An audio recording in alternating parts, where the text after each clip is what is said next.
In a stunning twist that has sent shockwaves through diplomatic circles and ignited fresh debates in South African political discourse, it has now been revealed that several Western intelligence agencies have been closely monitoring key African National Congress (ANC) leaders.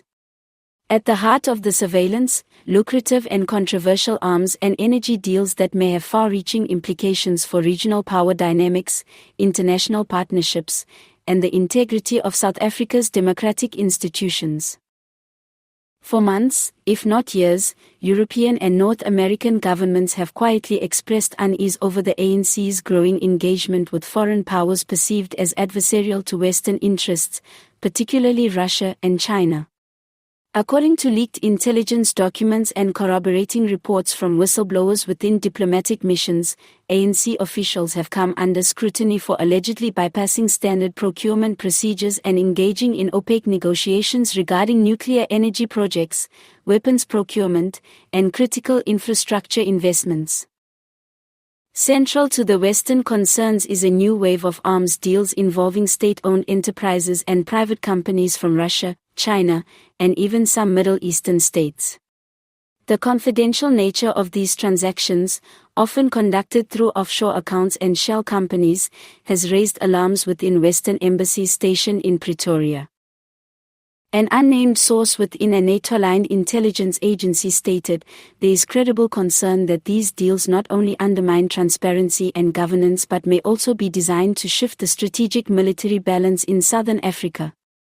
Western officials are particularly alarmed about the alleged transfer of sophisticated drone systems, electronic warfare equipment, and surface-to-air missile platforms, which are believed to be negotiated in return for mining rights and favorable diplomatic concessions. What further raises eyebrows is the involvement of ANC-linked businessmen acting as intermediaries. These individuals, many of whom are former liberation fighters or politically connected elites, reportedly facilitated back-channel discussions that circumvented oversight by Parliament and South Africa's Treasury. Critics argue that these actions echo the dark days of the infamous arms deal scandal that plagued the ANC in the early 2000s, an affair that left deep scars on public trust in government institutions. Just as controversial, if not more, is the ANC's quiet rekindling of talks with Russia's state nuclear agency, Rosatom. Though a previous attempt to forge a multi-billion-dollar nuclear energy deal with Russia was struck down by South Africa's Constitutional Court in 2017, there is now mounting evidence that ANC leaders have revived these discussions under new legal frameworks.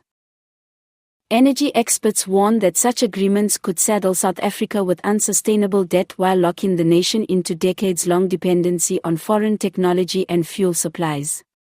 Western diplomatic sources believe the new negotiations are being framed as developmental partnerships to avoid legislative scrutiny, and that high-ranking ANC figures are pursuing them in exchange for political backing and campaign financing.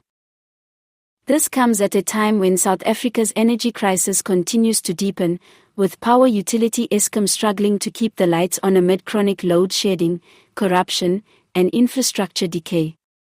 The public, weary from years of energy instability, has little idea that behind the scenes, global powers are jockeying for influence in the country's energy future. In response to these developments, multiple Western nations have reportedly ramped up intelligence gathering operations in South Africa. Surveillance measures have included intercepting communications, monitoring financial transactions, and deploying human intelligence assets. Some embassies have even submitted formal warnings to their home governments about the risk of South Africa becoming a strategic outpost for geopolitical rivals. The ANC, for its part, has denied any wrongdoing. In a press briefing earlier this month, a senior ANC spokesperson blasted the allegations as neocolonial paranoia and insisted that all deals are pursued with the national interest in mind. South Africa is not a puppet of the West or East, the official said. We will chart our own path in accordance with our people's needs. Yet opposition parties and civil society organizations are demanding answers. The Democratic Alliance, DA, has called for a parliamentary inquiry, while advocacy groups like OUTA and Corruption Watch have demanded full disclosure of all recent arms and energy contracts. There is also growing concern that this covert geopolitical tug-of-war may erode South Africa's standing as a neutral, non-aligned voice in global affairs.